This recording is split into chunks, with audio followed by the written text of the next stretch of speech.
Twerking after a decision is crazy, man. Like, why? Swung on, hit in the air to right field and deep. It is high. Barkley takes it all the way. Bryant for the win. What is up, everyone? Welcome back to your favorite sports podcast, Shirts vs. Skins, episode 52. And today's episode will be featuring plenty of transfer talk. You know it's going to keep going until the summer's over. Talk about some combat sports, UFC London this Saturday, I believe. And then we'll end it off with some NBA. Talk about KD and Kyrie. A lot has happened since our last episode, especially in that department. So yeah, let's go straight into footy. Talk some about that jersey that Ahmed has on right now. The Bayern Munich jersey. Who's on the back, Ahmed? Big reveal. Number 9. Oh, man, the heartbreak. Bayern Munich's greatest ever player, Lewandowski. Oh. No, I'm just kidding. But Lewandowski somehow going to Barcelona. I don't know where they found the money. Rip. Ahmed, thoughts? Upset? Not too upset? You got more money than you expected? Less? Emotions wise, I've already made my peace with him leaving probably like 2 months ago. So, it wasn't a shock, but the fact that, he did leave, seeing him, saying goodbye to guys like Thomas Muller, Neuer and guys like that. It's sad, it's not like Philip Lahm, leaving the club, but I mean, Lewandowski, absolute legend at the club. I'm not going to let the last 2 months, him and his agent talking, ruin that. Money wise, I said 50 million. We got 45 plus 5. The bonus is probably like semi-final, final Champions League or something like that. Maybe win the Ballon d'Or. But yeah, money wise, very happy for the deal. 34 years old, and you get 45 million for a striker. That's why Bayern, top of the business. But yeah, it's obviously sad. Like a guy that you cannot replace, right away. It's going to be a whole new system, but it's also very exciting. It's a whole new brand. I mean, bro, this is the first time that Bayern are going to a season without a true number 9, maybe in like 20 years or something, bro. I can't remember. I mean, we always had at least one number 9, maybe not a world-class guy, but, like a Mario Gomez, stuff like that. But, I mean, yeah, it was a sad day, but if he's happy, he wants to go to Barcelona, score a bunch of goals. All I'm going to say is that, it's not always greener on the other side. I think, especially for a striker, there's no better package in the world than Bayern Munich. So we'll see what happens, bro, but all the best for him. I mean, there's some other things that, good. Lewandowski is first of all, let's see if Barca is even able to register him in the first note, because I got a whole bunch of Barca fans, and this is a whole separate topic, but bunch of Barca fans talking about like levers and all that shit, but they still have yet to register. They're on like their second lever, which gives them $9 billion, and they're still yet to register like Kessie and Christensen. So I think they're about to get 200 million this week, or yeah, whatever. But that's bro. the second who lever. knows? Like the first lever gave them 100 million. They can't register. Whatever. We'll see Who what knows? happens. Because honestly, I don't know, man. If you can't register the first 2 people you fucking sign in the transfer window, where are you gonna get the money to sign the next 4? But I think it's a good signing on Barca's part. Definitely for sure a top player. Lewandowski, Of course. still banging in goals. He'll bang in even more in La Liga. Puts him closer to Ballon d'Or, which I already said is probably one of the biggest reasons he's going there. Whether you like it or not, Ahmed, I think it's the unfortunate reality. Bayern has no pull, no marketing. So yeah, that's all really. It's Have you been like the last 2 months? You seen what Bayern have done, bro? You seen what Bayern have done? No pull. Like, no pull. It's just stupid. Awards wise, bro. Obviously, I'm not talking about like no Bro, pull. and like especially now, right? Because you said that now, like the new voting and stuff like that for the Ballon d'Or is based on what? Like just your actual play. It's season, right? Yeah, But it's mostly based on your play. I don't know. This is the regarding worst time, voting, but whatever. Exactly. voting is trash. It's always going to be reporters, and the reporters will always lean Barca's way. You literally have, I'm pretty sure, like a reporter from Albania voting deadass, just like for Barca players because that's his favorite team. You know what I mean? Like, no, Yeah. like legit, they do this in small No, countries. I see that. Yeah. So, at the end of the day, obviously, it's going to give him a bit of an advantage. But interesting. I think it'll improve Barca. Bayern will hurt, but they won't hurt too much, especially after signing Sadio Mane. So. Tiku? Yeah. I'm gonna keep it short and sweet, honestly, because like it's not. Listen, losing a player like Lewandowski's gonna hurt. The amount of goals that he gives you every single season, you know, you're gonna feel it, right? Sure. You know, I think Bayern are gonna be all right because they still have a lot of talent. Sadio Mane coming in is probably gonna lessen the blow, and I feel like Nagelsmann now might really implement his system. You're waiting for this. I don't want to say that Lewandowski's like what was holding them back from truly playing Nagelsmann football, but he was to a point. And you know, and you also seen the talks about how like there was kind of somewhat friction between them, especially saying like, you know, I'm the one that scored 50 goals, not you, this and that. So I think it's going to finally unlock Nagelsmann, and he's going to truly now this season have to put in his intellectual, his understanding and knowledge of the game to test now, because you don't have Lewandowski there, and you have, like I said, they still have a lot of talent.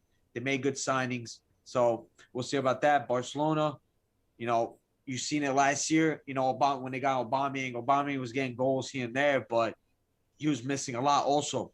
So getting Lewandowski at, you know, how many years left that he has is going to be good for them. And obviously they have the whole financial situation, like you were saying about these levers and stuff like that. To me, it's looking like Barcelona really, at least Laporta, is really going all in on this season to actually win something and try and get money and revenue of something. 12 new players. He's trying to, yeah, and just you've seen the transfer and the amount of money that they're spending right now. So it feels like they're going all in to try and get a team that's contending and winning now, so they can somewhat, you know, lessen the blow from these financial debts and all this bullshit. So it makes sense on Barcelona's side. Could potentially be a disaster though. Like, let's just say everything, like this season, they don't win nothing. They don't even win a Copa del Rey. They don't win the league. They don't go far in the Champions League. Could be a very scary situation for Barcelona fans. So, but you know, that's they put themselves in that corner. It's up to them. To me, as a United fan, just sell us Frankie De Jong and give him the money that he's owed and bring him to United, because this whole saga is kind of getting me annoyed. But you know, it's a crazy signing. It's a crazy transfer all around. But Lewandowski's a good player, and you're losing one, and you also, for Barcelona, you're getting a great one. Also for Barcelona, I forgot who said it. He's on the ESPN FC cast. I think the guy from Real Madrid who reports for Real Madrid. I think Sid Lowe, I think is his name. He said for Barcelona, right? He said, you know, like, it's one thing to play good, right, and to make chances, but when you have guys like, you know, Depay, Aubameyang, who are good players, but not, you know, all-time great strikers. Yeah. Now Lewandowski, bro, he's gonna give that team purpose. Like, they're not just holding the ball to just have the ball. Yeah. Now they can score the ball, and guys like Rafinha getting Dembele back. Listen, I mean, Barcelona, that defense is still shaky, but up top with Lewandowski now, good. This is a guy, you know, I think at least minimum has 2 great seasons left. You know, and getting great, really. And getting that presence that they've lost from when Messi left. Now, I don't want to say Lewandowski's Messi or anything, but you're getting a guy that could score you, that can get you goal involvements that you haven't had since Messi. And in my opinion, Lewandowski has been playing like the best player. I was just gonna say one of the best players for the last couple of years. So 3 years. He's been the best player in the world. We'll see. It makes sense for Barcelona's side, you know, and also from Bayern's side. Like I said, Nagelsmann now can try and implement his system, and they got the players to do so. Maybe they need a little bit more signings. We'll see, but it makes sense for both parties. You know, now let all that shit behind, especially for Bayern's side with all the politics, the agents, and this and that, and just it's time to move forward.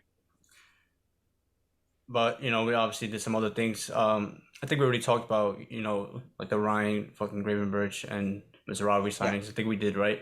Yeah. Obviously Sadio Mane, who I still can't believe is at FC Bayern, bro. Sadio Mane, it's crazy. But De Ligt, bro. I mean, this 22-year-old center back, like, there's going to be a day, right, where we'll be like, yo, I can't believe they let us get fucking De Ligt, especially for under $100 million.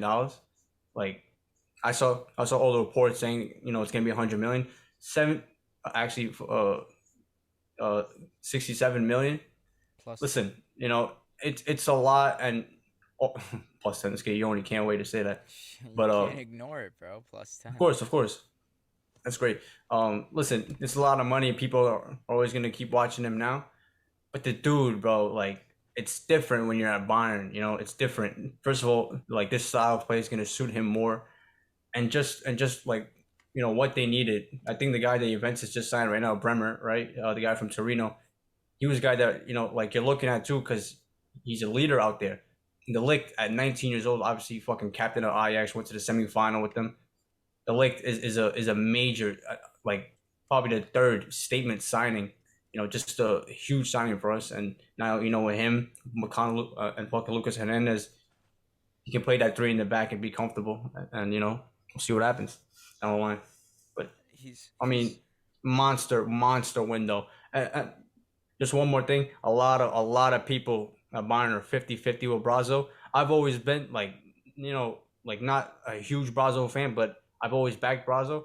Listen, I agree that he's had a monster window. But he's also had some, you know, like, shaky stuff. Even though he's done way more good than the bad, you know, like, there's guys out there like Yams, bro. Like, Brazzo could, like, cure cancer. It doesn't matter. Like, he just hates him, and that's cool, whatever.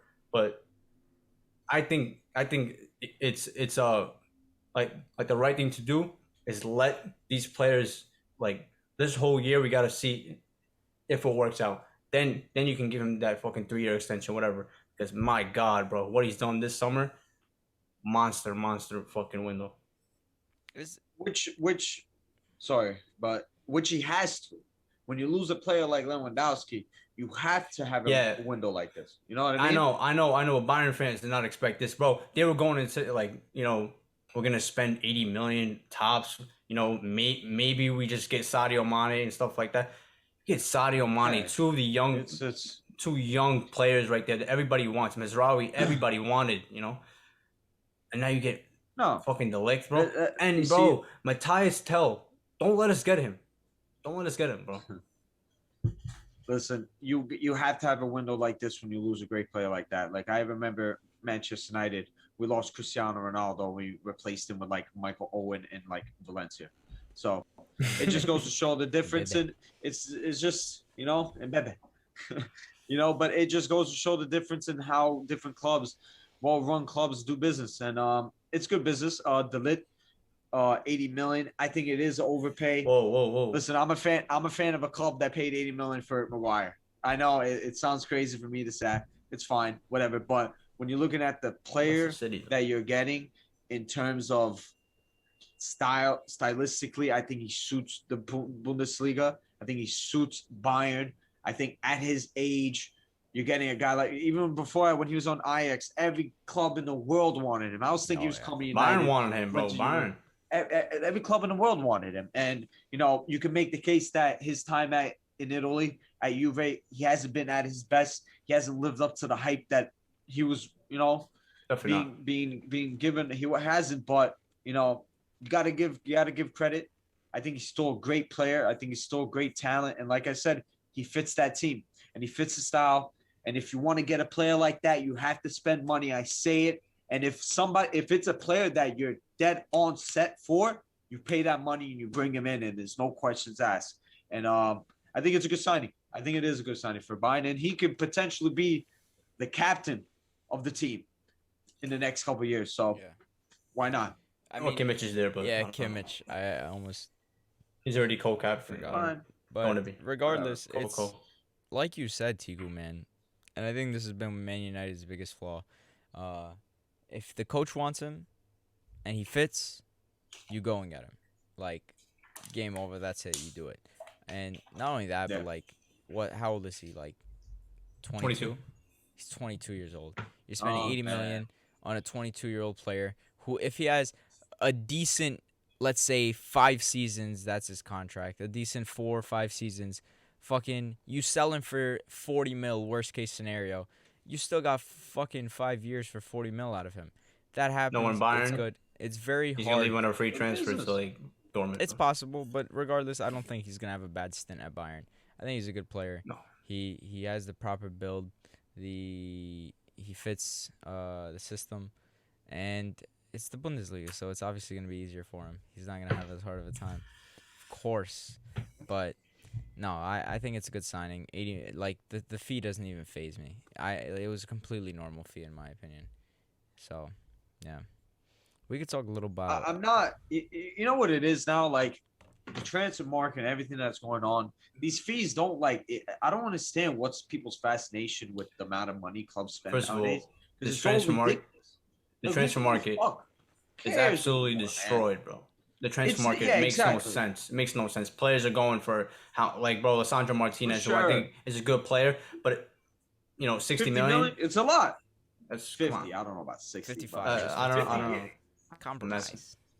Total overall, whatever. He's a good player too. He's a good player, but it's just the market is fucked up. I believe it is an overpay. Don't get me wrong, but at the end of the day, you got to spend money to get a good player. Back then, Lisandro Martinez would have cost like what, 30 mil max. It's a fucking market. Back then, I don't know. Back when the market wasn't. Back before the Neymar transfer. Even, bro. The Neymar transfer was. Back then, he would have been like 33.5 million straight up, bro. Yeah, like boom, just deal. On the spot. But and that would have been like a lot. Listen, if he's good, he's good. You overpay. That's what it is. I mean, Arsenal offered 50. We offered 55. Deal is done. But yeah, let's stick on that topic because Man United, obviously, team of interest for us to talk about in the transfer window. Since last time we spoke, we have signed Malacia. I think we signed everyone since last time we spoke because Man United did jack shit in the beginning of the transfer window. Malacia is whatever. That's just a young player you sign and you see how he ends up. I don't really think any of us need to comment on that. Eriksen, this is actually a point of confusion to me, and maybe Tiku can clear this up. How does Eriksen fit on our team? Depth. I mean, yeah, it's a depth signing. I think it's someone different. I think it's someone different from a Bruno Fernandes, which the way his style plays not. I think he is. I think when you look at two, I think they're definitely two totally different play styles. Definitely. Bruno's like sometimes a fucking striker. No, yeah. I mean, he plays more up top, but I mean, exactly. Like they're both playmakers, really. They are playmakers, but in terms of how they play, in terms of how they transition the ball forward, I think Bruno's somebody that he's willing to lose possession a lot to try and go for stuff. I don't think Eriksen is that type of guy. I think he's more technical in that aspect. And yeah, it is a depth signing. It's a different style play where Bruno it's competition. You need competition. Bruno, who is there giving Bruno legitimate competition for that place last year? They shipped off Van de Beek, so nobody. Van de Beek, so nobody. You know what I mean? And giving a guy like Eriksen who has been through a lot, who's Premier League experience, who can fit, and he fits Ten Hag's system very well in his style of play. I think it makes sense. Yoni's like, why do we do it?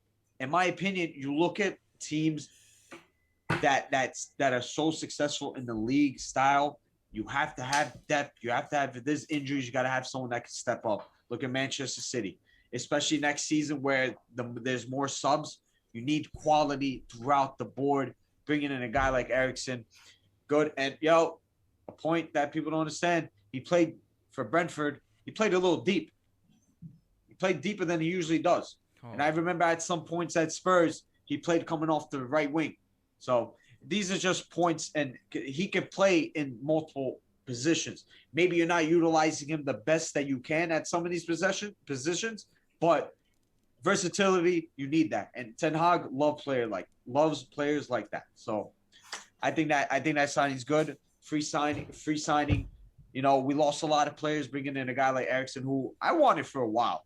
I wanted him when Jose was here. I wanted a midfielder, him, Pogba, and like fucking Matic. But you know, a couple years later, obviously had that scary situation in the Euros, and I'm happy to see him back, and I'm happy to see him playing for my club. You need people like that to have an elite mentality. The way he went through and to come back and to still play in the Premier League, you know, it's great. I'm happy to see him at the club.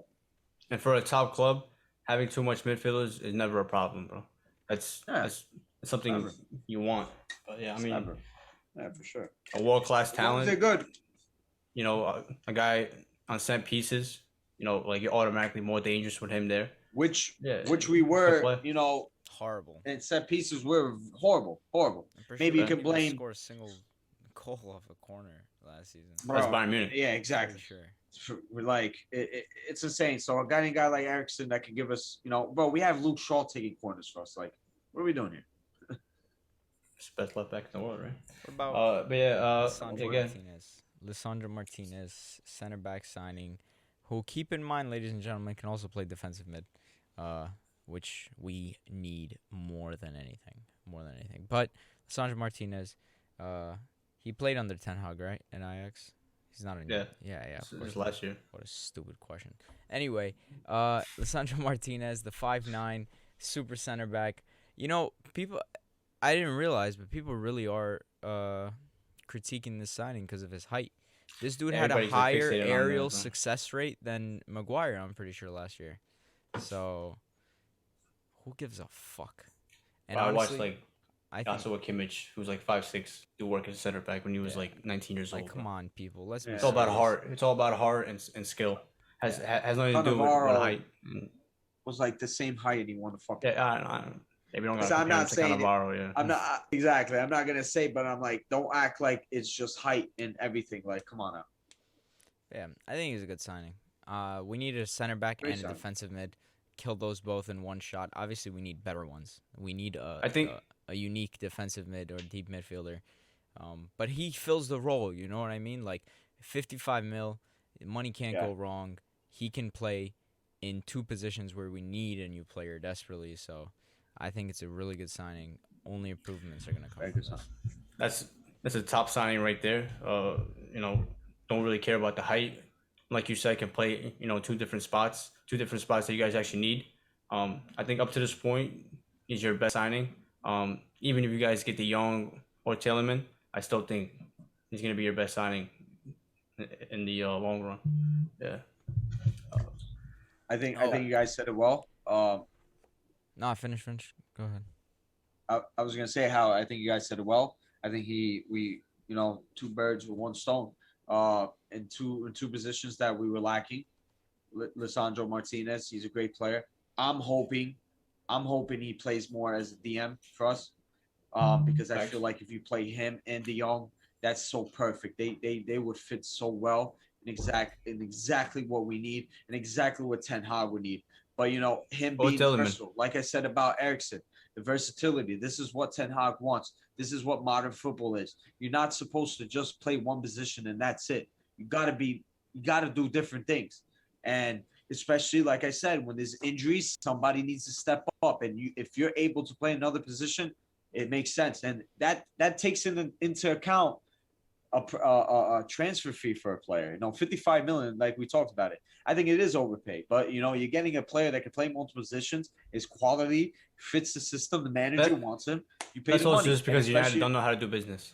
I'm sorry. Like, you know, paying 55 million for the guy.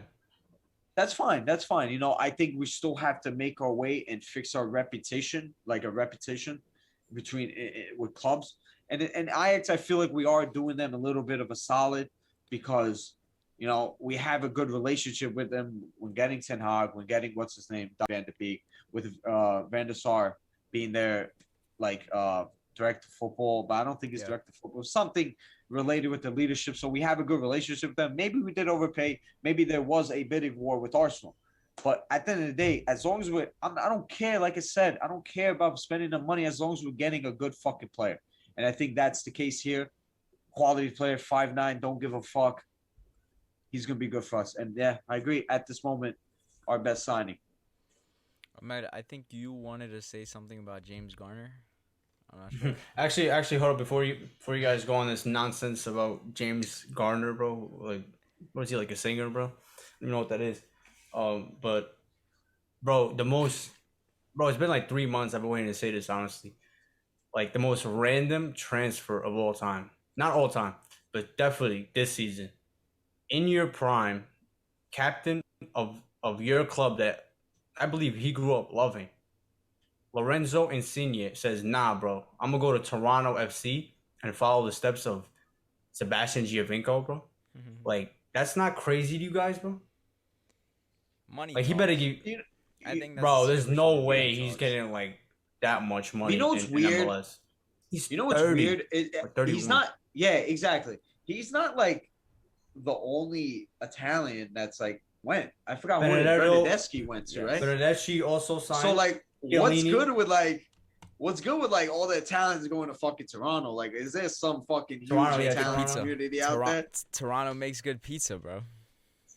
That's go one. It's like Drake doing like pulling strings out there with the mafia. Does Toronto? Yeah, but that's not crazy though.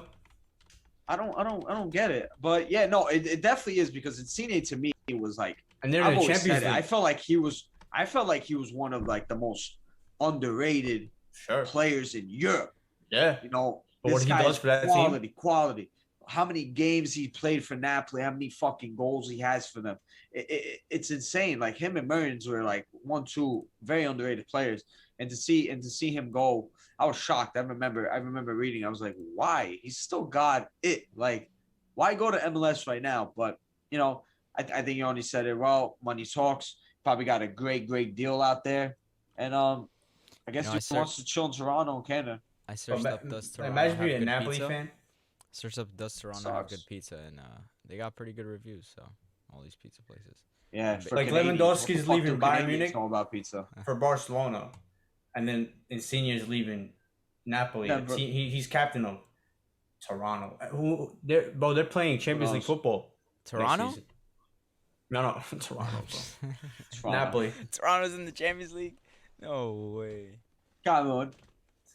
Yeah, that's definitely insane. And to make the saying that Minnesota United beat Everton 4-0. Hold up. I know it's preseason, that's but wild. That's embarrassing regardless. That's all. But that might be more embarrassing than Insigne going to fucking Toronto. Can I propose an idea, a concept? Isn't Canada still under like the Queen's like maybe they can play I don't know. League football. Technically, that's Europe. I think they're getting like an MLS team, bro. Canada is technically Europe. I know that like their money, they're like the Canadian money, they still have like the Queen on it, right? Something like that. So, anyways, who knows? Who knows? That has Toronto, European Champions League qualifications next year. Let's go. Let's save 5 minutes from our lives and not talk about James Garner. We're not talking about James Garner. Why not? The next best midfielder. I mean, Tigu, do you actually have to say something? I was gonna go. No, I mean, listen. So I'm pretty sure everybody's gonna be like, damn, you know, who the fuck is James Garner? Who the fuck is this? But this is like a quality player that might surprise people if he's given the opportunity. Billy Gilmore. And I think this is a guy that, you know, has been hyped up by a lot of people in our academy.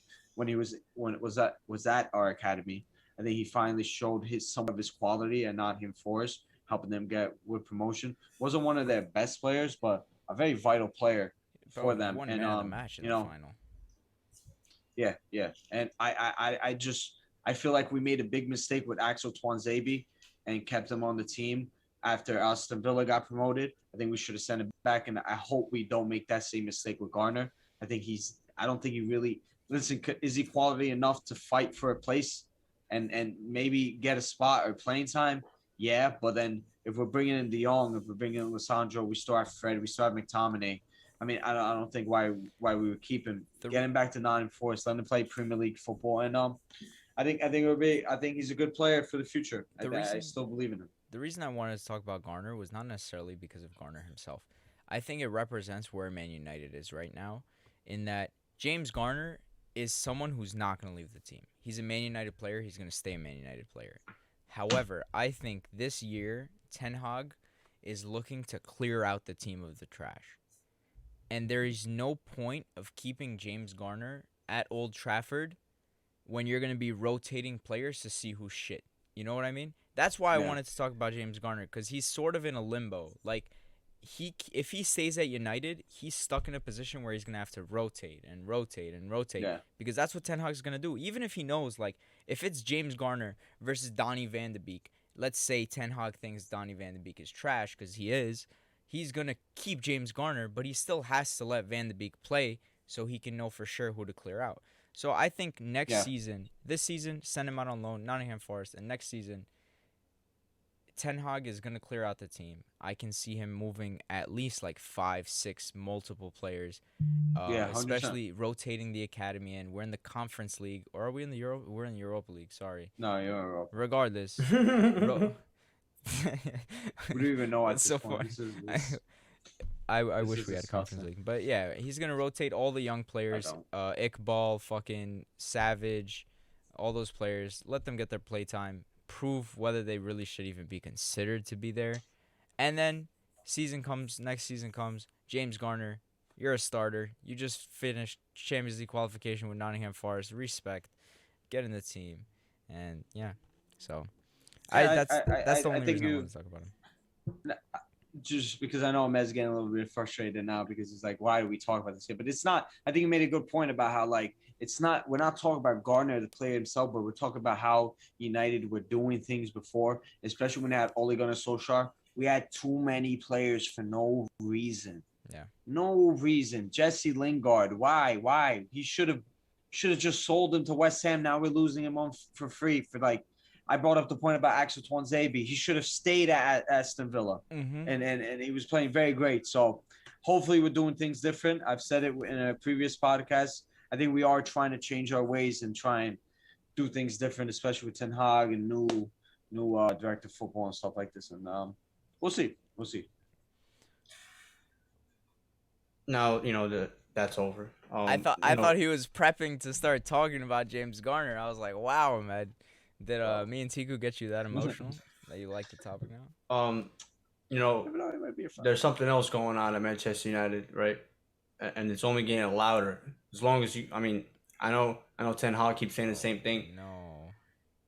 But is the club legend after 1 year already heading somewhere else? I mean, if he can find the club, I mean, the rumors out there are getting ugly. At first it was like respectable. Okay, you want to go to Bayern Munich. Okay, Chelsea, I don't know about that, but okay. PSG, makes sense. All that players, that'd be crazy. But Cristiano Ronaldo can't even find a club right now, which is great. Cristiano Ronaldo can't even find a club right now, which is kind of crazy. But yeah, do you guys think that he's going to stay or be shipped out or who knows what, bro? I think he's going to stay, but I personally hope he leaves. And also, I think it's all bullshit about Ronaldo not being able to find a club. This dude just scored 18 goals in the Premier League. He's 37 though, and he's all about himself. Not all about himself. And not in a bad way. Not in a bad way. I'm saying like it's not even his fault. Like you plug into any team on planet Earth, like it's gonna be about him. It just is. It's not his fault. But that's like, I think it's more to do with his age. Obviously, you don't know if you're going to get another great season from him. You don't know when his downfall is. But more importantly, it's the amount of money that he's going to command. I think that's the biggest issue, the amount of money that, what is it, 500 fucking pounds a week? Who's really going to spend that money for a player at his age? I don't think it's the quality. I think quality, he's still one of, if not the best strikers in the world. Definitely one of the best players in the world. He's still going to give you goals wherever he goes. It doesn't fucking matter. But like I said, it's about the money and it's about the age. Now, do I think he leaves? I don't think so. Do I think he wants to leave? Yes. I don't think he's doing it in a disrespectful way. He's not. Obviously, it kind of it hurts me as as a United fan to feel like we've let him down, because the whole homecoming, the whole thing, the home city shit, and he came back scoring in his first game. It was like a storybook. We should have won the league. It would have been perfect, but we let him down, and I don't blame him for wanting to play in the Champions League for the last couple seasons that he might have. But it looks like nobody wants him, so he's gonna have to stick in. And he is a professional. I think he will, be like, damn, I guess I'm gonna stay for one more year. Then I'll come back.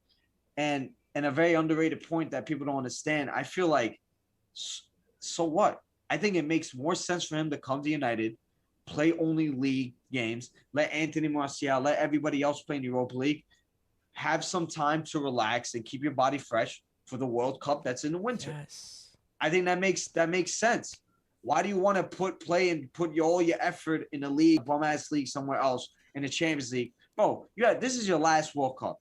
And this is probably one of your best chances to win a World Cup, as crazy how it sounds. Yeah. With the talent that Portugal have, why not keep your body fresh for the World Speaking Cup? of, Don't play Europa. Don't play Such a funny midweek. photo. And it is very fun. I don't know why he's doing that with his chin. It's fucking crazy. But I fucking love Ronaldo so much. So, Ronaldo, I think it might be, listen, life works in mysterious ways. This might be a blessing in disguise that nobody signs him. Because if he's locked in the World Cup, I kind of made my prediction of who I think is going to win the World Cup, but we'll see. Winter World Cup, as fucking insane as that sounds still. Yeah. Ronaldo, trust me. Blessing in disguise, my friend. 5 minutes ago I would have said I hope he leaves. Now I really hope he doesn't. I hope I hoped he would leave because he deserves to play fucking Champions League football. He should not be in a team that's rebuilding. But Sure. him resting, taking only some games at a time, and then coming into the World Cup fully fit. Let's go, bro. Let's fucking Ronaldo, stay your ass in Manchester. Just relax. Take it easy, man. One time. Because this has never happened in your life, bro. You never had a mid-fucking season fucking World Cup. Yeah.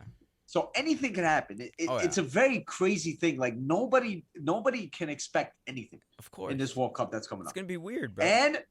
And I'm saying it, and for the league play, we don't know what's gonna happen. Our team's gonna go full force in the league. Oh yeah. Don't get me started on that, bro. That's why, bro. Like, we're stacked right now, Bayern Munich, right? We're still trying to sign more players because we know this season is gonna be survival of the fittest, bro. Survival of the fittest. It's gonna be an absolute. It's insane. Gonna be insane. So a lot of craziness is gonna happen in this upcoming season, and you never know with Manchester United. Ronaldo might win the World Cup in the league in the same year. How about that? I don't give a fuck, bro. Ballon d'Or number 6 on the way. You guys have no shame, bro. No shame, bro. I'm shameless. I'm a fucking Manchester United fan. I don't give a fuck. Facts. And we're gonna win the Champions League next season too.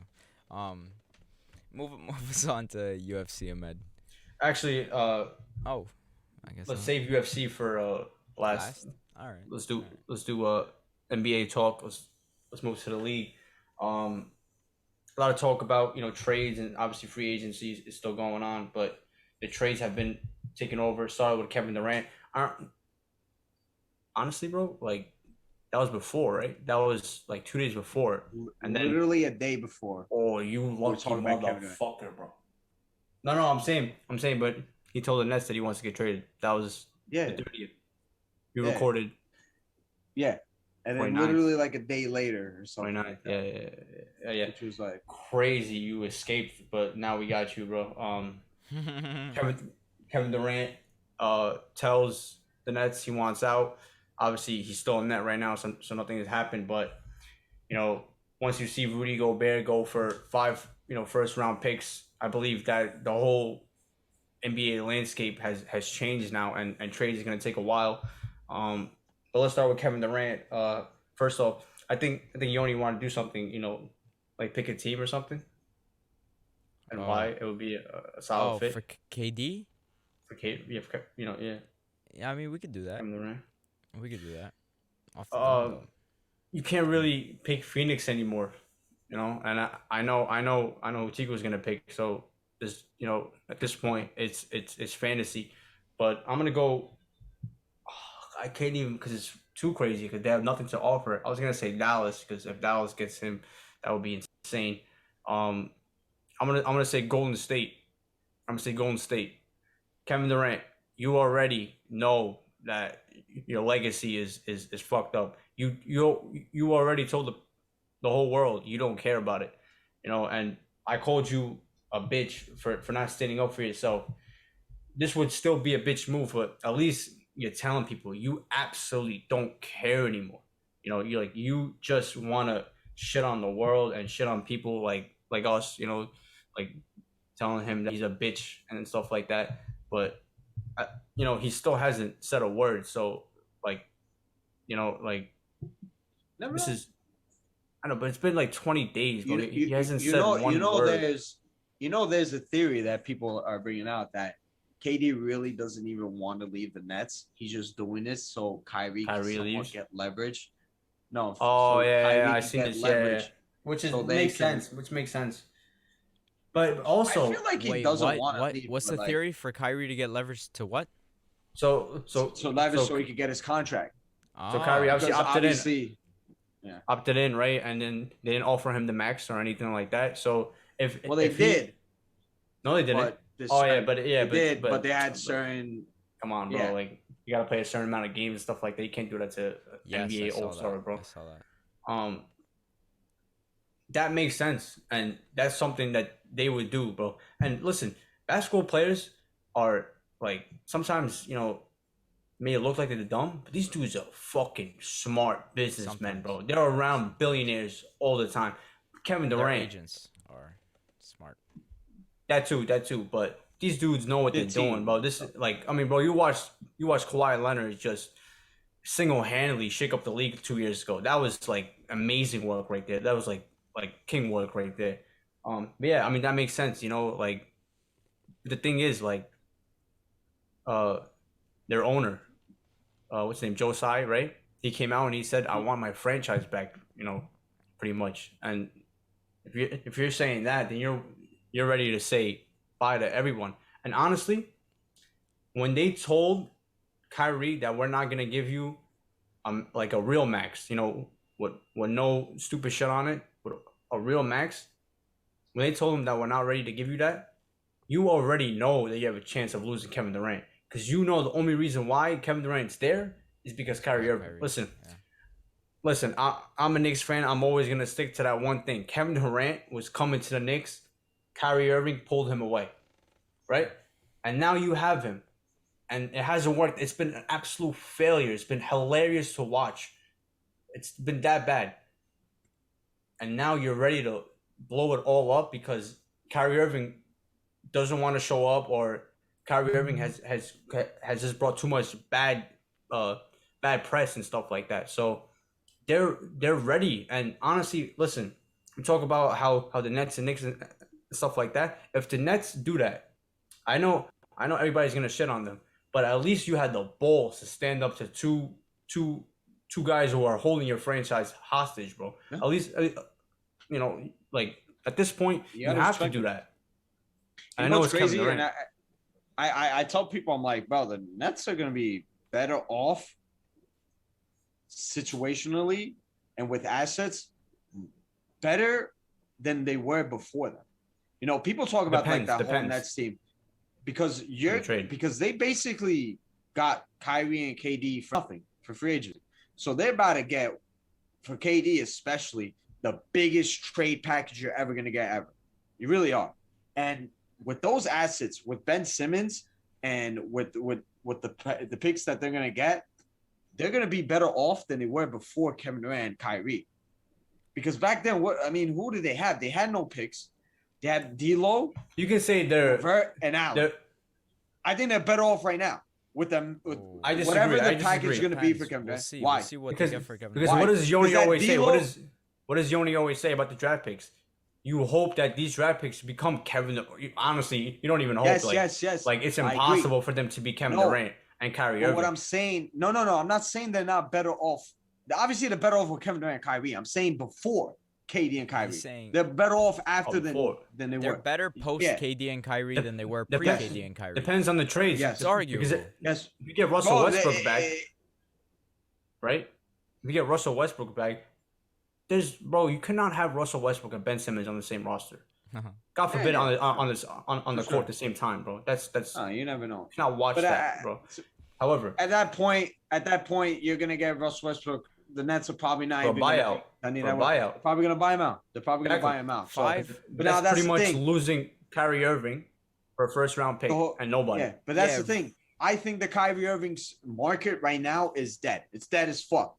But I'll tell you this: when the season comes along and there's a team that's playing better than expected, and they feel like they're on the cusp of a championship or contending for a championship, there's going to be a lot of teams that are going to be in fucking the market for Kyrie Irving. So the Nets, what they're doing is so smart right now. They don't need – he will play. You think he's not going to play? I think – you can't say he will. I don't know. Hope. I'll tell you. You hope, but I think he will because he also is a free agent coming up. So he can't risk not playing and losing money and teams being like, damn, he's not playing. Why am I going to give him the money that he's fucking begging for? You know what I mean? So there's a lot of politics and a lot of shit that's going on. Kevin Durant, I'll tell you this. He's fucking playing.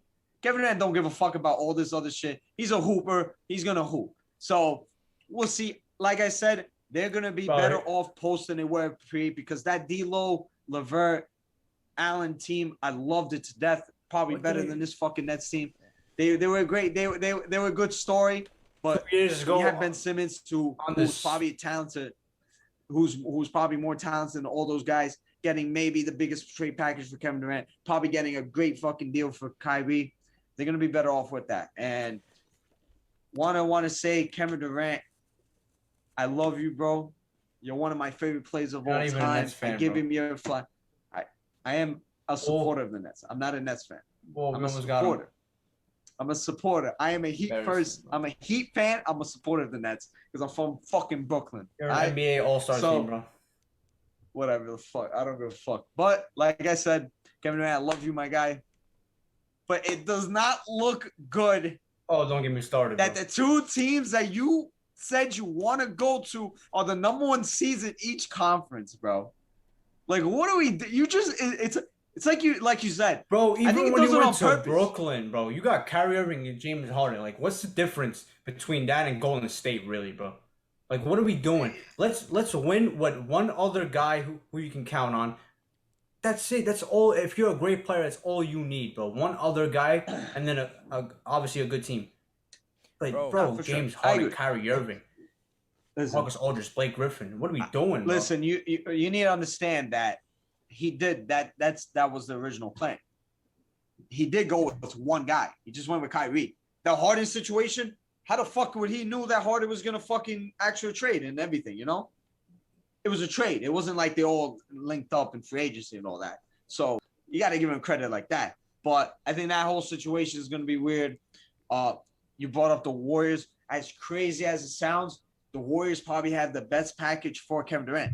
Crazy. Yeah. Oh yeah. They do. As crazy as it sounds. There's players wise. Well, because you got to remember. Let me say something.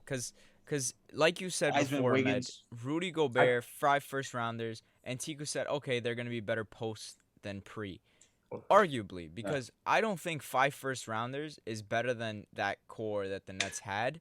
However, it can become better, and it probably will if they're good picks. Like, if you're getting 5 first-round picks from, like, fucking the Spurs or some shit, you know, for Kevin Durant. Yeah. Right? But the Warriors trading for KD...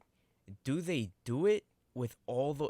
They have James Wiseman, who we don't know. He could be a fucking good player eventually. He's a number 2 pick. He's not a second round fucking first 36 overall, pick. No, he was number 2. Wiseman was number 2. Anyway, you could trade Jordan Poole. You could trade fucking Andrew Wiggins. You could really make that Nets team good. Like top playoff contention with a future as well. Do the Warriors do it? I don't know. You can't have Wiggins and Simmons on the same roster, though. So it's gonna be have like a three team Whatever. trade. I'm just naming names. Yeah, it'd be a lot of. And going back to the best package, obviously it's impossible, but there's no better package than what the Knicks can offer anybody. Especially when you talk about having draft picks. What more, like, what other franchise would you want to have draft picks other than the Knicks? Last 20 years, worst franchise other than the Kings. Their draft picks are wanted. I mean, you are making sense there, man. To be fair, worst franchise. It's a good pitch. It's a good pitch. Realistic, but it's not gonna happen because Kevin Durant is a you know what. He's scared. He's scared of the Madison Square Garden. Speaking of the Knicks, there's another guy out there, right? And even Miami, Kevin Durant to right? Miami, Ahmed. Kevin Durant to Miami, my friend. Bro, like, I stopped taking you guys serious when I seen Kevin Knox in a Miami Heat Photoshop, bro. No shame, no respect. No. Yo, our G League team. That was me, not Miami. It was our G League team. Fucking Cisco Falls or whatever the fuck this shit name is. Ignite, I think. But yeah, what was I saying? Talking about Donovan Mitchell. Yep. Donovan Mitchell is also the other star out there right now in terms of trade talks. The Knicks are obviously first team to call. They've been wanting Donovan Mitchell probably since he was in diapers, honestly. A kid, grew up in New York. He's born in New York. What do you mean? No, he didn't. Hold up. What the fuck is Westchester? That shit that's not New York. New York, no. Geographically, it is New York, but it's like, we're talking New York City, right? Yeah. The Knicks are in a New York City most, not fucking Westchester. This kid supports a team that came from New Jersey. He's telling me right now. Where the fuck do they play now? Atlantic Avenue, dead in fucking Brooklyn, bro. Get the fuck out of here. You're I playing was a high supporting them school in New Jersey, my guy. Anyway. Oh, the Barclays is a great fucking arena, bro. It's really good. You haven't been in there? Bro. I've been there. We should go one day, man. I've been there a couple times. Because if KD and Kyrie are leaving, the tickets are going. They might be fucking 50 cents. Shout out to my class field trips. But yeah. Yo, straight up. Yeah. A lot of people. Ryan Windhorst, Woj, Tim McMahon, Mark Stein, all the guys that you expect to actually know what they're saying, right? They're saying it's going to be minimum 5 first-round picks. Knicks have up to 8 tradable first-round picks, and they want, I think, most of them. So more than 4 is what we get started, and obviously with some players.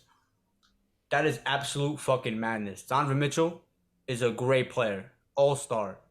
Would be a all-star every year in the East. Great player and all that. Would love him on the Knicks. But just because Minnesota has some weird-ass people running their franchise and giving up 5 first-round picks plus all the salary dumps for Rudy Gobert, who I think, like, in the regular season, there's not a lot of guys who have more impact than Rudy Gobert in the regular season. So they're going to win a lot of games, right? And stuff like that. They honestly better win at least 45 to 50 games for the next 2 or 3 years. But the Knicks, in my opinion, there comes to a point where you got to say enough's enough. And we're in the driver's seat here. There's no other team. You can go to Miami and take their Tyler Hero 3 first-round picks, which are all going to be late first-round picks because Miami doesn't lose. They're never in an actual rebuild. In my lifetime, right? So those are bad first-round picks. The Knicks first-round picks, like we talked about, there's no other team you would want them other than the Kings. Now, Danny Ainge, obviously, I think now he's like the president of the Jazz. This dude, like, he's going to try to make the Knicks look as stupid as possible. And I think it was Bill Simmons who said it, right? Or someone. Now you got Danny Ainge, the guy who wants to make a historic trade, right? And who's known for making these crazy-ass trades and stuff like that, who just made a crazy-ass trade, right? And now you got the Knicks. And now it's 2 people, and now it's these 2 people in the same office, in the same room. Something crazy is going to happen. I hope the Knicks, right, they put their foot down. They say, listen, me as a fan, I'm willing to give up Emmanuel Quickly, Obi Toppin, Quentin Grimes. Not all of them. Are you out of your fucking mind? Who are we, like, we're not getting Michael Jordan back, bro.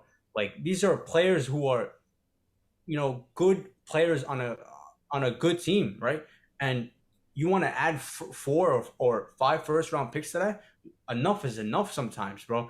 In my opinion, I think Grimes, Miles McBride, who I don't know if they want. It's up to them. But Grimes has shown that he's a good guard, maybe a starting guard in the NBA. And then 4 to 5 first-round picks, I think will get it done. 4 is like big package, bro. 4 first-round picks plus what? Quentin Grimes, Miles McBride, probably someone to I was gonna say maybe Rice or our EuroLeague guys, but why is Tigo laughing, bro? I'm so curious, bro. That's a big. I'm just waiting for him at the. I'm waiting for him at the. Because he thinks that Tyler Hero, Duncan Robinson, who are about to be. Duncan Robinson is already one of the worst contracts in the NBA. Tyler Hero's about to get paid right now. That's wrong. Bro, he got paid how much? $55 million and didn't play in the finals. In the conference finals. It's a bad contract. It's not a bad. It is. Bro, you get paid to play in the. But not for other teams. Other teams would easily take his contract because he's got 3 more years in the NBA. Our team will take him easily because he's one of the best 3-point shooters in the league. And you're about to pay Tyler Hero a supermax because that's what he's do. He's not getting a supermax. But that's what he's do. That's what he's do. No, he's not getting a supermax. What the fuck, bro? He's due a supermax. So was RJ Barrett. He's not getting a supermax. Well, he's getting paid. He's getting paid. Bring up RJ Barrett, so I was laughing the whole time because you brought up RJ Barrett. I didn't bring up RJ Barrett. I'm the New York Knicks.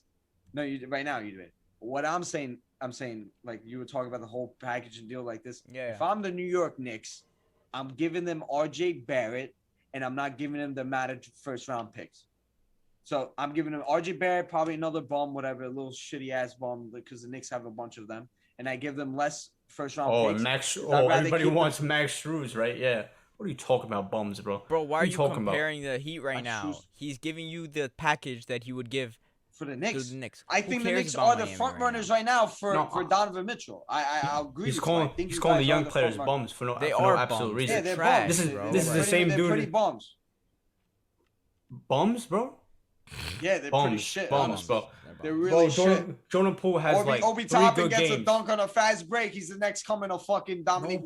Nobody ever, bro. Yes, nobody ever said that. Nobody ever. Fucking Emmanuel quickly ceiling is fucking Lou Williams. That's a good player. What are we doing? That's a good player. But the way you guys talk about these guys, Quentin Grimes had a fucking good summer league, and he's the next fucking Ray Allen. See, bro. Stop. You see what this is, bro? Just screaming and absolute nonsense and just bringing up the Knicks. Not absolute nonsense. It's just like, what are we doing, bro? It's not nonsense. What are we doing? It's reality. I'm here. I tell you, I'm the reality. I'm the fucking reality for you Knicks fans. There's a reason why they want a bunch of first-round picks for those trash-ass players, dude. Okay. Trash-ass players, dude. Bro, you're offering Max Strus and Duncan Robinson, my guy. We talk about trash-ass players. Learn what trash-ass players are. Duncan Robinson right now is probably like level with RJ Barrett, if we're being honest. Say it, bro. Say it. See right there, bro? Get the fuck, bro. Go home, bro. Shut off the fucking podcast. Get the like fuck I said, wait. Duncan Robinson, you can make the case about Duncan Robinson that he's not. I'm not speaking. He's one of the best 3-point shooters in the fucking league, dude. This is the most valuable aspect in the league, modern fucking NBA. So teams are gonna want. He's a bad contract for Miami because the way we play zone, we switch a lot. He's not a good defender. He's not. That's why he didn't play in the playoffs because we were doing a lot of zones and a lot of switching. He's not a good contract for us. But I promise you, another team would love him. Because he wasn't going 0 for 7. He's not playing. You can't. He's just coming out of nowhere. He's been a terrible defender. He tries to get off screens, but he's been. But you can cover. But the reason why he wasn't playing is because Max Strus was outperforming him, and he was going 0 for 7. Max Strus at least tries. Not because they just found out that he was a bad defender. But like I said, no, he's always been a defender. We covered him a lot. lot. This conversation I'm not ended talking when about that fool. Hold up.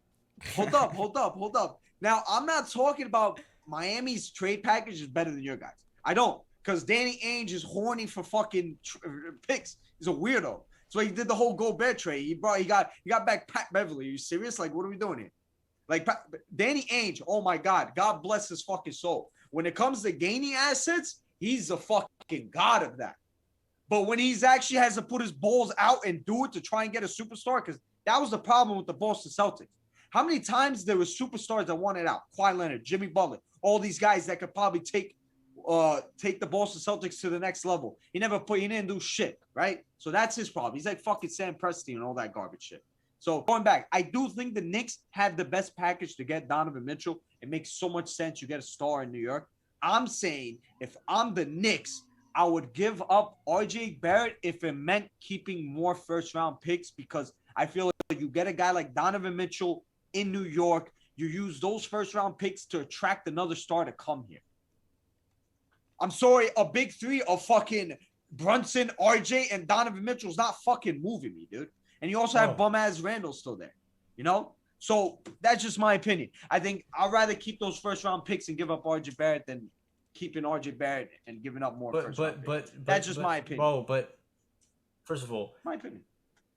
You're living in La La Land, bro. In what world, right? And I love RJ Barrett. You know, oh my goodness, Yoni, bro. Like, you should, that ass bro, take a vacation. That was disgusting, right? Yeah, that was pretty bad. I hate them, and I'm a troll, and I wouldn't even go that far. Like, bro, do you even watch basketball, bro? What the fuck? I got the reaction I needed. Listen, RJ Barrett is for Donovan Mitchell. Is that what you're saying? Straight up?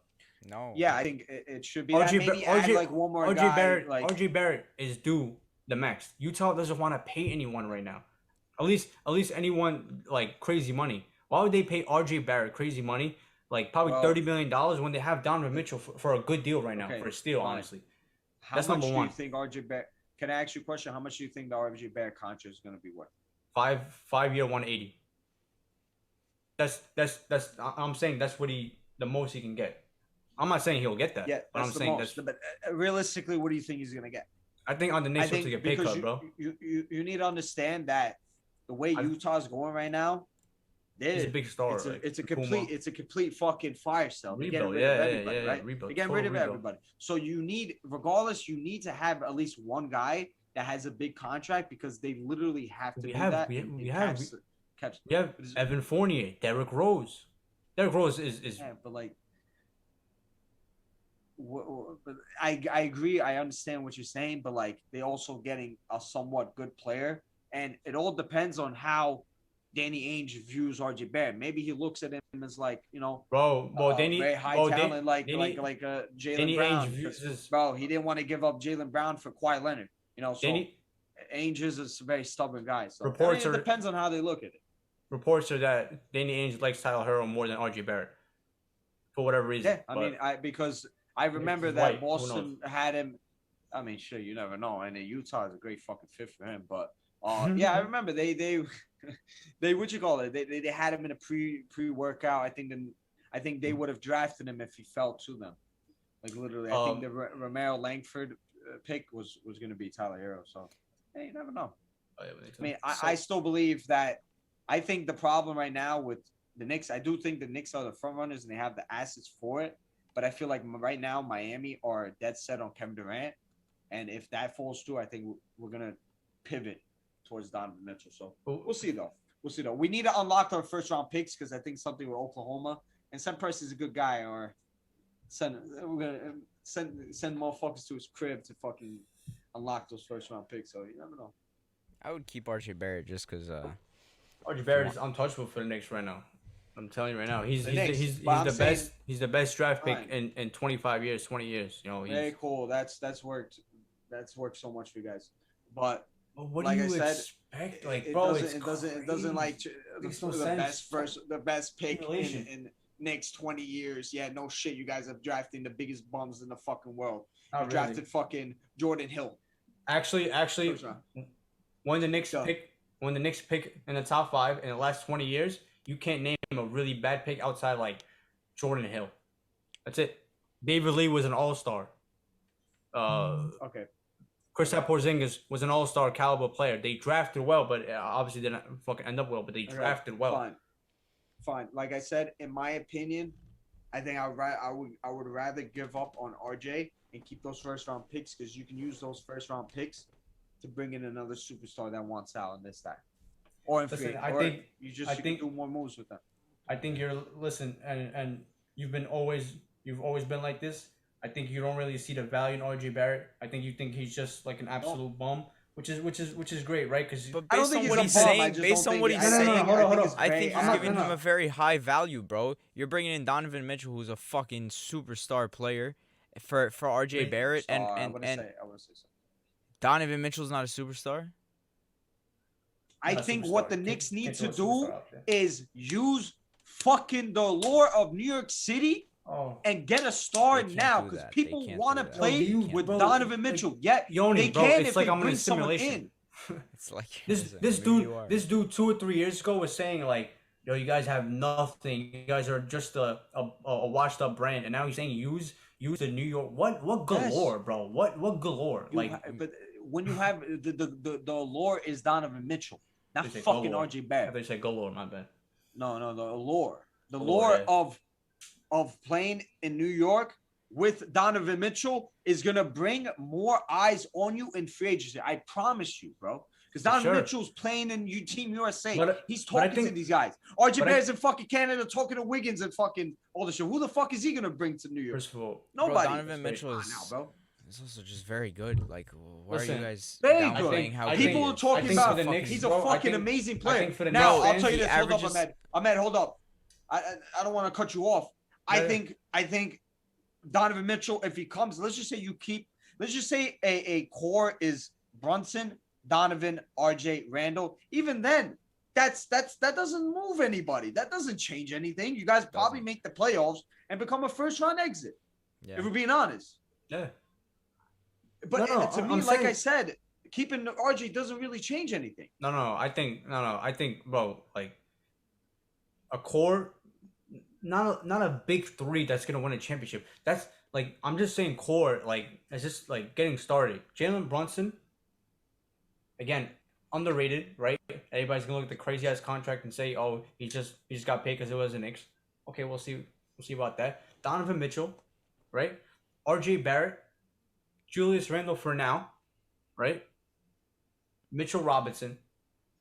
We can afford to keep guys like Toppin for quickly, even Grimes for next couple of years, honestly.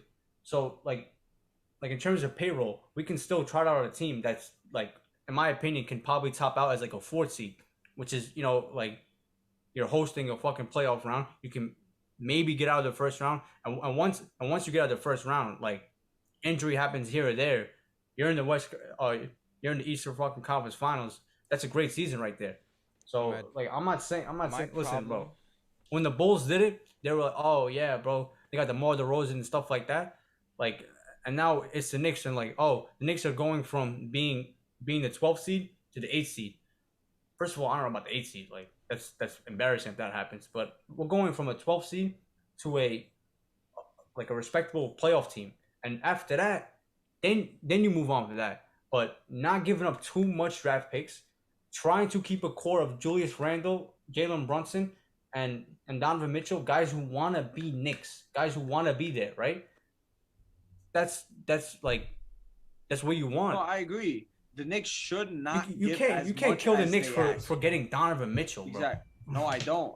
I agree. You're right. I think they shouldn't. Knicks shouldn't gut their whole fucking roster. No, and pick that's the Donovan first Mitchell. that's the first thing I said agree. when I started. Yeah, this. exactly. I agree with you on that. That to me, because like when you look at Miami, there's a difference. You know what I mean? You're getting Donovan Mitchell as, let's just say you're the Miami Heat. You're getting Donovan Mitchell and you're plugging him into a team that just made it to the Eastern Conference Finals. That's gonna have a big three of him, Jimmy, Bam.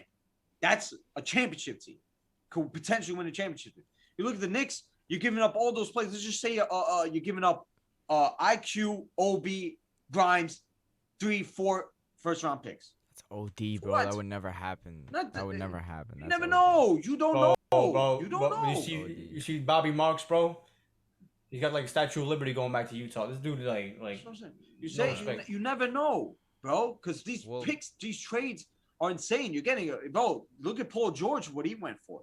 That was insane. That was just Paul George at his age. You know, you get Donovan Mitchell, young guy. This is a guy that's there for 10 years. Yeah. This is a guy that had That's a still too much. one bad playoff series. Go look at Yoni right now. Yeah, Google no. all-time playoffs It's him. points It's per him. Brad. It's him. It's I was not, gonna top bring five. it it's up. not him. It's It's not him. It's not him. him. It's not him. It's Michael Jordan. Okay, number one. then he's I'm second. saying He he's went in the down. top 5. He's second. I'm saying he's then. in the He's top, top 5. 3. Top 3. Yeah. Top 3. He's probably So second. this is then. not a guy that's some random fucking bum, bro. This guy's a fucking great fucking player. So Bro, I'm don't telling act you, like you're he's just a gonna great get. But this is it. Like you know. But again, I'm a guy. but again, I don't even think we're gonna get him. I don't think we get nobody because we're not willing to give up.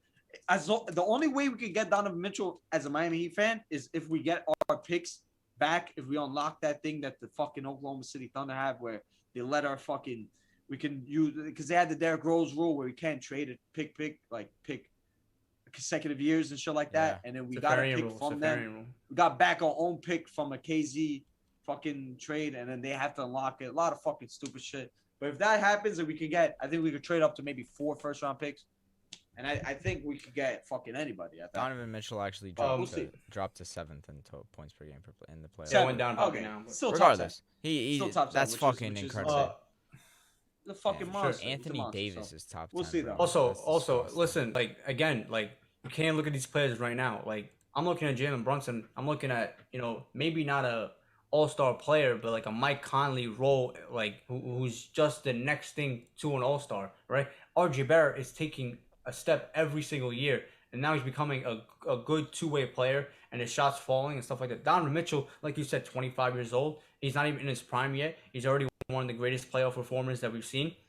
Again, getting better. Julius Randle, who, listen, I watched the games last year. The stats are deceiving. But even in his worst year, he's still giving you 19, 10, and 5. There's got to be value in that, right? And if you change how he plays, maybe he's a different player. Maybe now that he's an actual point guard, right? He's not like Yoni always says, not fucking bringing up the court, bringing up the ball up the court, which bothers Yoni. Bothers me too, bro. It's annoying. Yeah. He's wasting time at that point.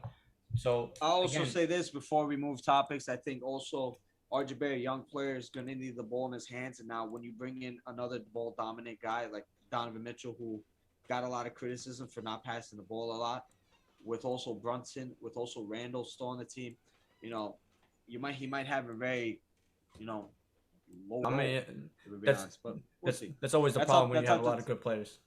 Exactly. And for a young player, that might hurt him. But that's up to Thibodeau. Let's move topics. Which Thibodeau probably doesn't give a fuck.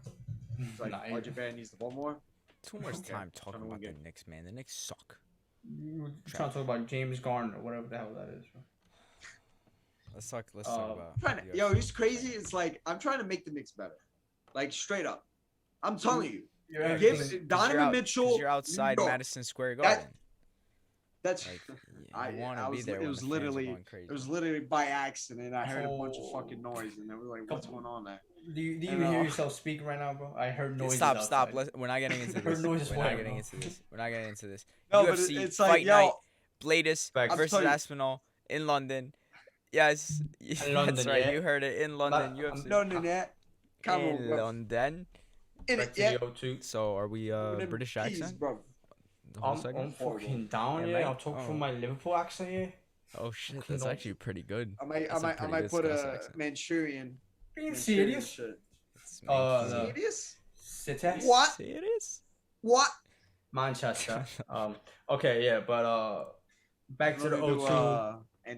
Back to the O2. For the second time this year. Before we get to this card, let's talk about UFC. I think what was it, like 2 months ago? Tiku said that boxing is kind of taking over this year right now. Yes.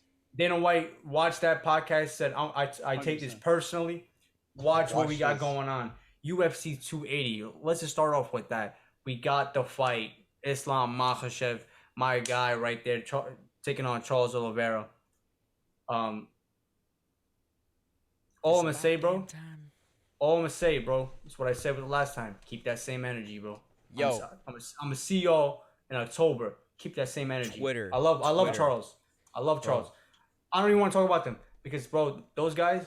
Listen, not trying to be disrespectful. Those guys started watching UFC when COVID hit, right? And they had nothing else to do. Started watching UFC. Charles Oliveira starts winning. Good for them. That's great. You don't the understand. real fan. You don't wait. Hold up. let me tell you something. Yeah. After that fight was announced, all I did was scroll through like the posts on Instagram, Twitter, and everybody just talking out of their ass, bro, saying, "Oh, Islam Makhachev, why is he getting a title fight so soon? Well, he doesn't deserve this. Blah blah blah blah blah." Like, bro, you gotta keep up with the sport if you're gonna talk trash. Like, you're taking Bro, time this out of your Twitter day, bro. fans. You're taking time out of your day to go comment under a post. Like, you could be at your job making money. You're taking time out of your day to comment under a post, and you're completely wrong.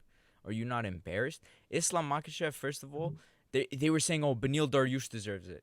Oh yeah, the guy who's ducking Islam, the dude had a fight scheduled with him. Like, He- again, bro, this is why I think He had a fight I- scheduled with him. let me- He's ducking let him me- the second time. He didn't want to take on the second fight, and they're like, "Oh, Benil, why Again. wouldn't like fools, bro, Listen. fools? Like, go Listen. work or something, man." don't even waste your time. The MMA fans, real ones, I'm talking to them only.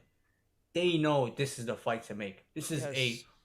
this is the second biggest fight in lightweight history.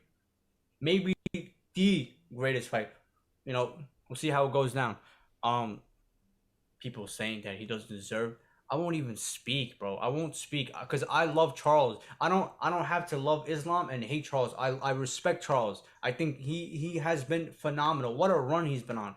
All props to him. All I'm gonna say for all these quote Charles fans, right? Who again, I won't speak, bro. I won't. Keep that same energy. It's time to go in October. Don't be disrespectful because a lot of you guys are being disrespectful. Oh, like the most fucking disrespectful thing I said was sunglasses guy, right? And TikTok guy, which is great. I mean, he makes great TikToks. Those are great edits. Great shit right there. But keep that same energy. Keep that same fucking energy, bro, because some of you guys are being like not even disrespectful, like weird behavior towards Islam, towards Khabib, who hasn't even fought. And how long you guys still bring up his name every single time these dudes fight? Let Charles have his moment, not every single time. Like, oh, Khabib has to come back, bro. Khabib was there. Charles was an active lightweight while Khabib was champion. It's like what the fuck you talking about? Islam was calling out Charles 2 years ago. You Bro, fans who started watching 2 years ago have no idea what we're talking about. Anyways, these Oliveira fans, these recent guys that came out Listen, of nowhere, bro, it's cool. they're the same ones that probably picked Dustin to beat him, to Gaethje to beat him. Like, I don't understand. Bro. I remember 2016 Conor versus Khabib. This is all happening bro. again. This is all happening again. Swear to God. But again, Swear to God. nothing but respect for Charles, bro. Taking this fight in Abu Dhabi. I mean, bro, we said, let's go to Brazil. I guess you want to do fucking Abu Dhabi. It's all good. People already started making excuses saying that he has to finish him because he can't go to the judges, which is crazy, bro. Let the fight happen before you start making excuses already, bro. Like, my God. 100%. But that's the fight to make. UFC 80 is absolutely stacked. We cannot wait to talk about that when it gets there. But let's focus on this. Oh, and UFC 279. Let's just talk about this for 2 minutes because it's disrespectful what's happening right now. And I love Dana White, but to schedule Khamzat Chimaev versus Nate Diaz is one of the worst things I've ever seen in my life. Like, Disgusting. What do you want? what are we doing here, bro? And like reports that Nate wanted this fight. Nate could have fought so many other guys that we would have wanted to see. Maybe not more. Dustin, Tony Poirier. Ferguson, right? Like he said Conor, not now. That's cool. Whatever, bro. Prolonging shit, bro. But this fight makes absolutely no sense. I We'll disagree talk about with that you when it guys. gets there. But okay, we'll talk about it when we get there. But I disagree because I think Nate Diaz is a grown man, a good fighter. You guys think he's gonna die he just went to war with a top 3 guy and Gilbert Burns, and now he's taking a huge step back and fighting an unranked guy who hasn't won a fight in 2019 against Anthony Pettis, who's not even in UFC anymore. Give me Mayweather, woo! Anyways, let's get to UFC London. Like you said, this weekend, headlined by Curtis Blades and Tom Aspinall. That's gonna be 2 guys I believe in the top 6 already. Tom Aspinall, huge run, very fast run into the top 5, top 6 area.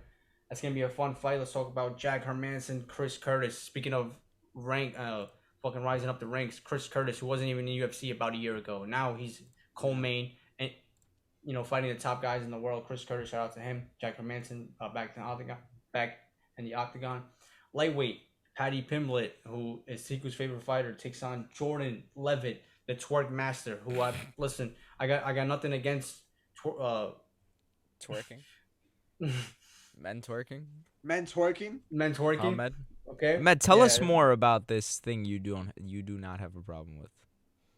What do you like about Jordan Levitt? What's your favorite thing about him? Not as a fighter, as a person. I think like if he was a lawyer, that'd be a nice name. Jordan Levitt.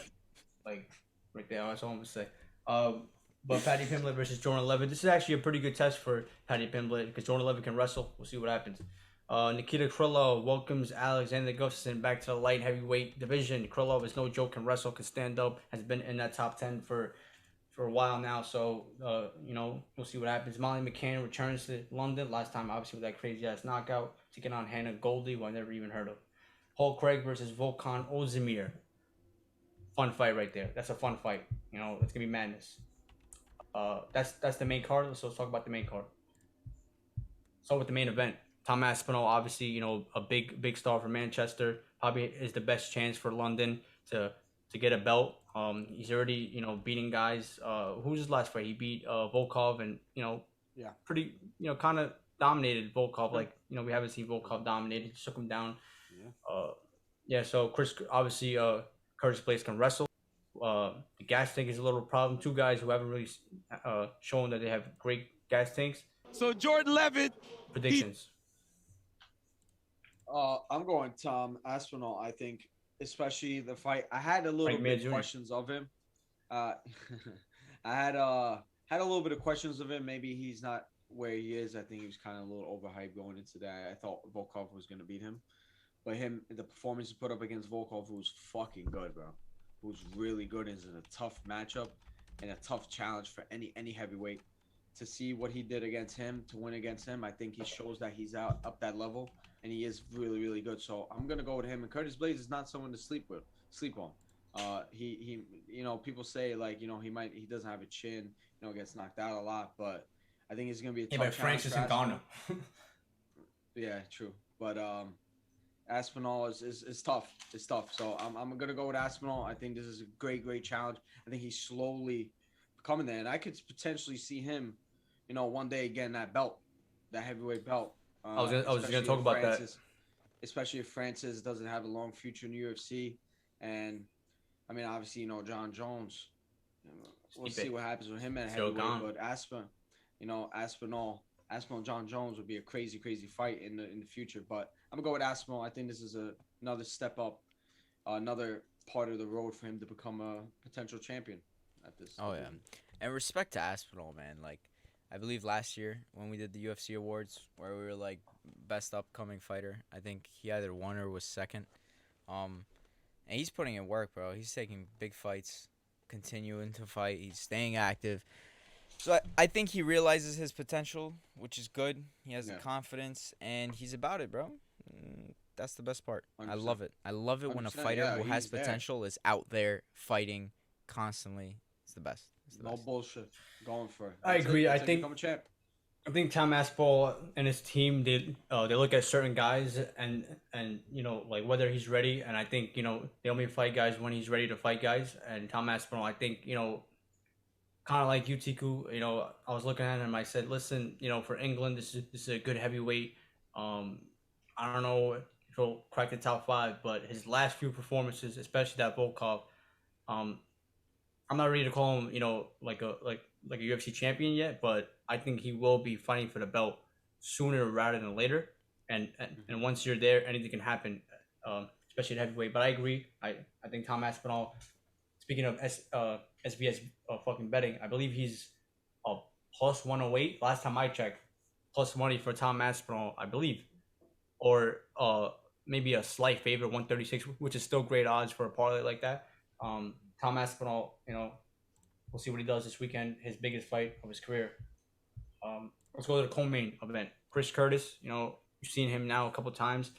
taking on Jack Hermanson.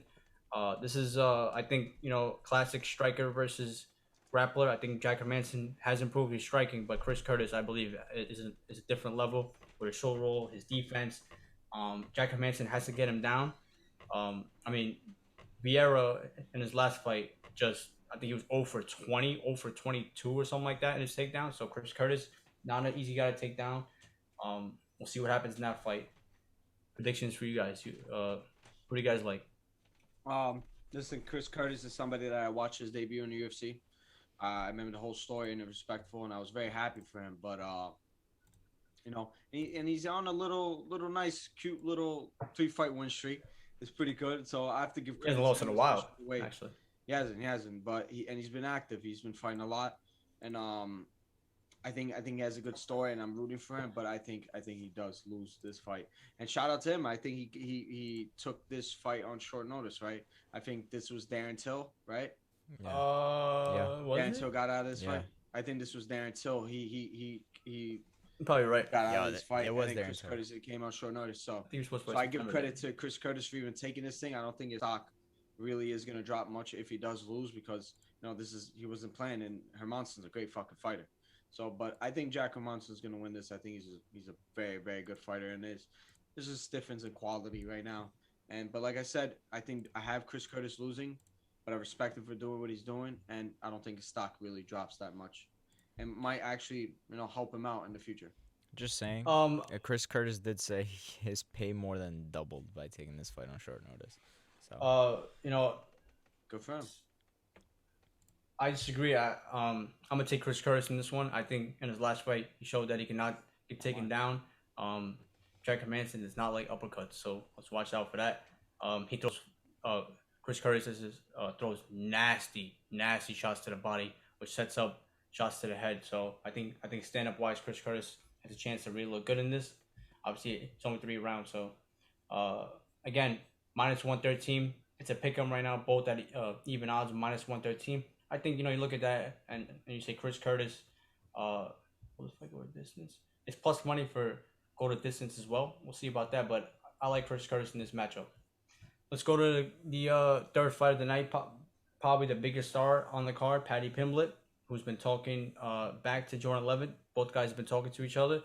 It's going to be intense. We'll see what happens. Obviously, the guy twerks after fight, so you can't let that happen, especially in front of your home crowd. Can you imagine? Can you imagine this scene? If he does somehow lose and the guy twerks on him. You know what Paddy said? I expect a legit riot.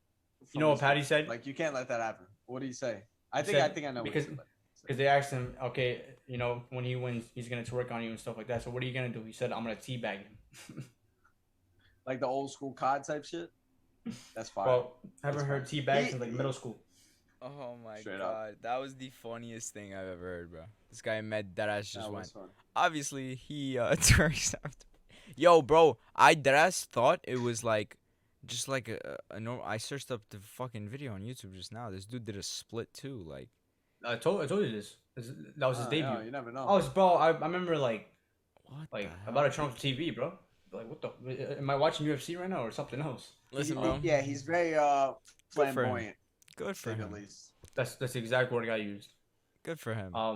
That would be fun. Yeah. If he beats Paddy Pimblett Predictions. and starts twerking, I would love it. I would be very happy. I would fucking love it. I want it. I would fucking Book it. love it. Book it. Patty getting embarrassed like that. Bro, And then I two can't stand splits, that fucking guy. not just one. One bow, Look get at up, that shit. another one, bow. You know what's gonna happen, bro? You know what's gonna happen? This What? fight's gonna go to distance.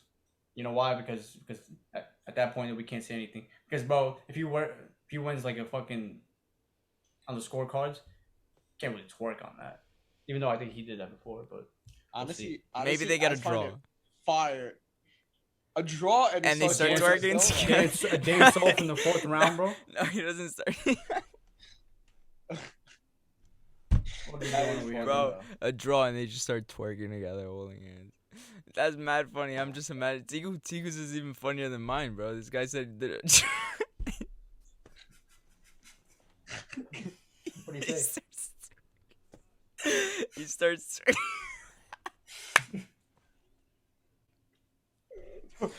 Twerking after a decision is crazy, son. Like, why? That's gotta be the funniest picture in my. Oh man, that's hilarious, bro. Bro, I can already like kind of see it, bro. I'm not gonna lie to you. Herb Dean next to him, fucking. Oh, Straight God. up. That's Alright, hilarious. Let's move on. Straight up. Please move on. Like I said, Patty, you fucking you know what, man? You know, fucking make your face, bro. Can't stand that fucking guy. You know I don't like him. I'm But not. go ahead, man. I mean, obviously, last couple fights, I'm not gonna ask you guys for your fucking predictions. You know, who cares really? But let's see if anybody, Muhammad Mukayev, fighting on the prelims. It's crazy. I was literally about to say, I thought Go you were ahead. gonna go through everybody else. I was like, Muhammad Go ahead. Mukayev, watch this fucking guy. This guy is good, man. This guy's fucking Talks really a lot. good. And Talks a lot. I'm So you excited. better back it He does up. talk. He's very exactly. He talks a lot, but I think he's he's someone one for the future. Jonathan Pierce. Jonathan Pierce versus Marquand Americani. Listen, Marquand Americani, like, you know, Skull boy. Should have been. Jonathan Pierce, though, you know, who's a pretty heavy favorite here. I mean, we'll see what happens there. It's Charles a good little Rosa card. versus, it's a fucking great card. Charles Great Rosa card. versus, especially with that London crowd, it's just gonna make it a way better. It's gonna be nice. And it's gonna be early too. Speaking of going back to that Patty versus Jordan, this is the first time that Jordan's fighting with a crowd in UFC. So, you know, especially with now Patty Billy coming out to be, oh, Patty the baddie. Oh, Patty the baddie. Listen, if this guy is just willingly twerking, I don't think he's really caring about about that shit. Like it's like he has no anxiety or like any embarrassed about like twerking in public, but walking He's out not to even people singing good like, at it, bro. That's gonna get him. He's not even good. I At What it. do you That- mean? Good? no, Well, why are you watching? That to me, that's the perfect case of like an elite mindset and mentality. What? Just You being know, able you to suck twerk at something and still do it. Oh, No, twerking? just like you're Oh. not good at something. I don't think he knows Especially that like, twerking and still doing tape it. is out there forever. Like when he's like outside UFC, right? Like don't that's think he gonna be there cares. forever, bro. This guy's a Oh my married man, God. by the way. Yeah. Okay. Jai Herbert Actually, returns wait, after. To like who? Oh, it's a woman. Oh, I know that's what you're Yes? asking. Yeah. What the fuck? I'd twerk after a year. No, I wouldn't. But respect to him, bro. Yo, honestly, put it this way. That's a top tier marketing strategy, bro. We've spent the past 5 minutes talking about a guy. Bro, this is. yo, this That's is 5 minutes. Ahmed is like 5 Ahmed's- minutes about someone twerking is crazy. Ludwig Klein versus go Ludwig Klein versus Mason Jones. Mason Jones is a -390. I like Mason Jones. I actually think that, you know, even though he's like 1-1 in UFC, I actually think he's better than that. But 4-1, I mean, a -390 against Ludwig Klein is kind of crazy. That's gonna be a close fight. I don't know if you want to, you know, put all the juice on that. We'll see what happens though. But yeah, like we said, good fun fight night in London. It's always fun. What time is it gonna start though? Is it gonna be our prime time? Oh, I think it's at 3. Yeah. I think Two. the Main main card is event. at 3 p.m. 2. So yeah, this is back to, bro. I think this is like in the last 5 weeks. I think 3 main cards. 3 cards have started prime time for England, which honestly, bro, like they deserve. You know, bro, like they stay up We need more until of that. 4 a.m. No. I mean, I don't know about 11 a.m. Nah, wake up. I we mean, need I don't mind more it. I don't of mind that. it, but like, bro, honestly, I don't mind staying up to 6, bro.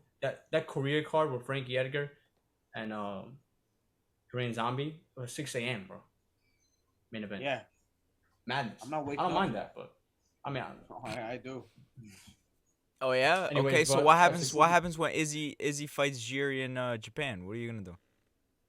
I'm flying out there, bro. fuck outta here. one step ahead, baby. I'm the promoter. I'm the guy that set it up. I don't care. Facts. I'm out there. SVS correspondent, taking your fucking job, Tony. You're done, bro. All right, that's pretty much it for UFC. Yep. It's good.